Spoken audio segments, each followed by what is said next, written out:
नमस्ते। आज हम आपको एक ऐसी अद्भुत कथा सुनाने जा रहे हैं जो हमें संयम, त्याग और दृढ़ संकल्प का पाठ सिखाती है। ये कहानी है निर्जला एकादशी की, जिसे भीमसेनी एकादशी भी कहते हैं। इस व्रत का महत्व इतना गहरा है कि मात्र एक बार इसे करने से साल भर की सभी एकादशियों का फल प्राप्त हो जाता है। तो आइए गहरे विश्वास और भक्ति के साथ इस पवित्र कथा में डूब जाते हैं। भीषण गर्मी का मौसम था। ज्येष्ठ मास अपने चरम पर था। सूरज आग उगल रहा था और धरती तप रही थी। हर प्राणी जल की एक बूंद के लिए तरस रहा था। ऐसे ही समय में जब प्रकृति भी अपनी कठोरतम परीक्षा लेती है, तब आता है वो पावन दिन जो हमें संयम, त्याग और भक्ति की पराकाष्ठा सिखाता है, निर्जला एकादशी।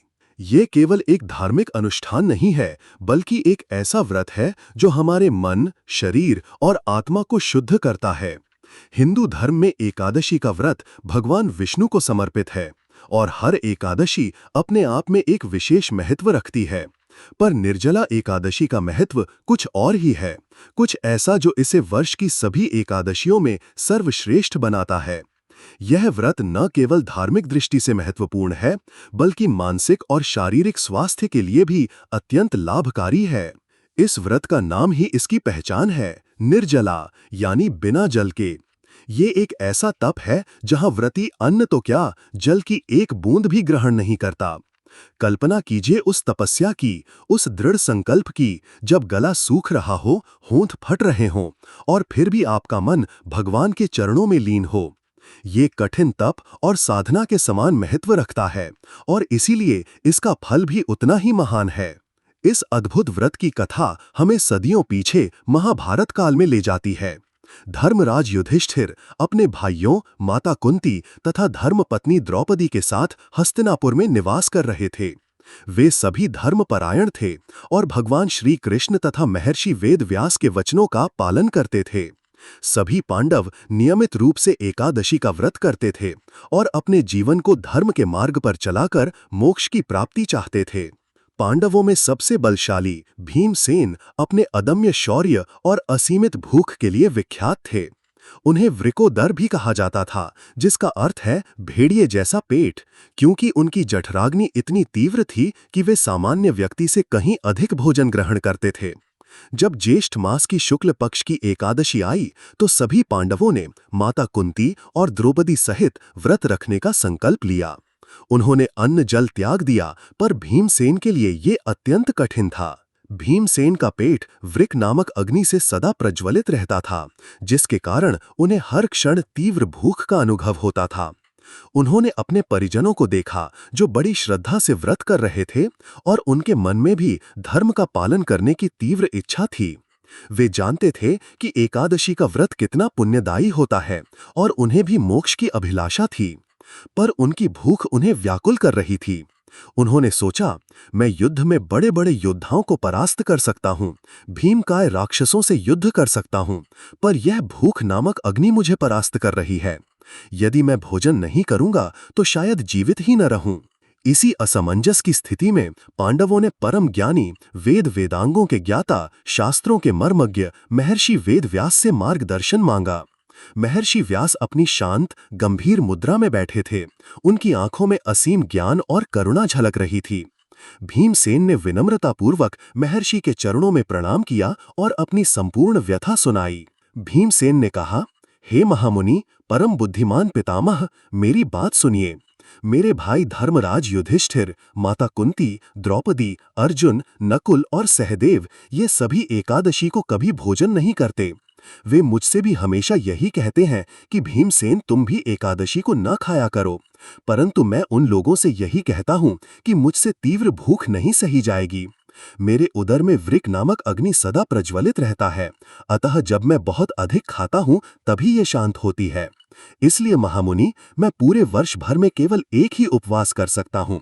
कृपा करके मुझे कोई ऐसा सरल उपाय बताएं जिससे मुझे भी एकादशी व्रत का फल मिल सके, स्वर्ग की प्राप्ति सुलभ हो और जिसके करने से मैं कल्याण का भागी हो सकूं। मैं उसका यथोचित रूप से पालन करूंगा। महर्षि व्यास ने भीमसेन की बात धैर्यपूर्वक सुनी। उनकी आंखों में करुणा थी। उन्होंने अपनी मधुर वाणी में कहा, हे भीम, तुम्हारे बल और तुम्हारी भूख से मैं परिचित हूं। यदि तुम सभी एकादशियों का व्रत नहीं कर सकते तो सुनो, मैं तुम्हें एक ऐसा उपाय बताता हूं जिससे तुम्हें वर्ष भर की सभी एकादशियों का फल प्राप्त होगा। यह उपाय है ज्येष्ठ मास के शुक्ल पक्ष की निर्जला एकादशी का व्रत। इस एकादशी का व्रत करने से मनुष्य समस्त पापों से मुक्त हो जाता है। शंख, चक्र और गदा धारण करने वाले भगवान केशव ने स्वयं मुझसे कहा था कि यदि मानव सबको छोड़कर एकमात्र मेरी शरण में आ जाए और एकादशी को निराहार रहे तो वह सब पापों से छूट जाता है। व्यास जी ने आगे कहा, भीम, ज्येष्ठ मास में जब सूर्य वृष राशि पर हो या मिथुन राशि पर शुक्ल पक्ष में जो एकादशी हो, उसका यत्नपूर्वक निर्जल व्रत करो। इस व्रत में सूर्योदय से लेकर अगले दिन सूर्योदय तक जल का एक बूंद भी ग्रहण नहीं करना होता। केवल कुल्ला या आचमन करने के लिए मुख में जल डाल सकते हो, पर उसे भी निगलना वर्जित है, अन्यथा व्रत भंग हो जाता है। एकादशी को सूर्योदय से लेकर दूसरे दिन के सूर्योदय तक मनुष्य जल का त्याग करे तो यह व्रत पूर्ण होता है। यह व्रत जितना कठिन है, इसका फल उतना ही अनंत है।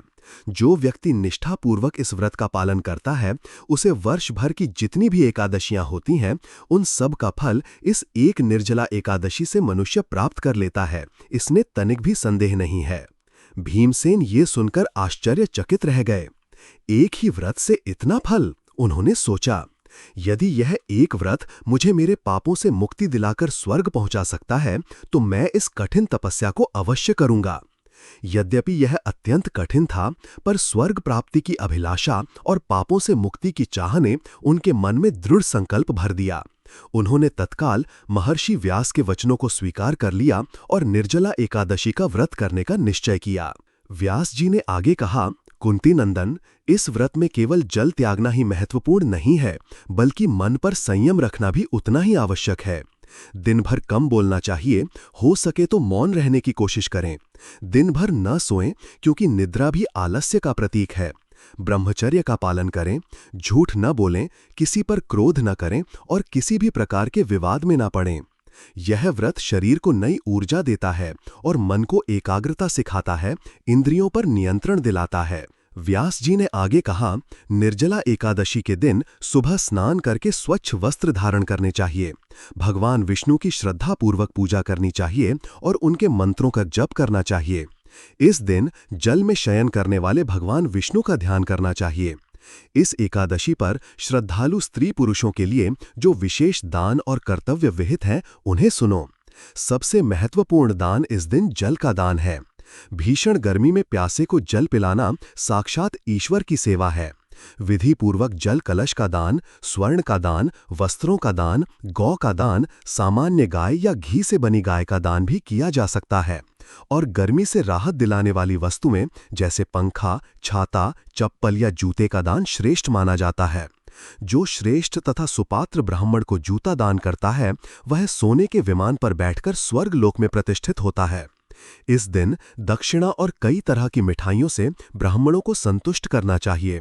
उनके संतुष्ट होने पर श्री हरि मोक्ष प्रदान करते हैं। जिन्होंने श्री हरि की पूजा और रात्रि में जागरण करते हुए इस निर्जला एकादशी का व्रत किया है, उन्होंने अपने साथ ही बीती हुई 100 पीढ़ियों को और आने वाली 100 पीढ़ियों को भगवान वासुदेव के परम धाम में पहुंचा दिया है। इस व्रत की महिमा को भक्तिपूर्वक सुनने अथवा उसका वर्णन करने वाला भी स्वर्ग लोक में जाता है। चतुर्दशी युक्त अमावस्या को सूर्य ग्रहण के समय श्राद्ध करके मनुष्य जिस फल को प्राप्त करता है, वही फल इस कथा को सुनने से भी मिलता है।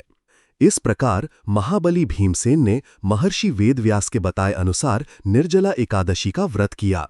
यह उनके जीवन का सबसे कठिन उपवास था, पर उनके दृढ़ संकल्प और भगवान विष्णु की कृपा से उन्होंने इसे सफलतापूर्वक पूरा किया। इस व्रत के प्रभाव से वह अंततः भगवान विष्णु के परम धाम को प्राप्त हुए। तभी से यह एकादशी भीमसेनी एकादशी या पांडव एकादशी के नाम से भी विख्यात हुई। आज भी हर वर्ष ज्येष्ठ मास के शुक्ल पक्ष की एकादशी को असंख्य श्रद्धालु इस कठिन व्रत का पालन करते हैं। यह व्रत हमें सिखाता है कि इच्छा शक्ति और दृढ़ संकल्प से हम किसी भी बाधा को पार कर सकते हैं। यह हमें त्याग का महत्व सिखाता है, इंद्रियों पर नियंत्रण सिखाता है और परोपकार की भावना जागृत करता है। इस दिन किया गया दान, विशेषकर जल का दान, असीम पुण्य प्रदान करता है।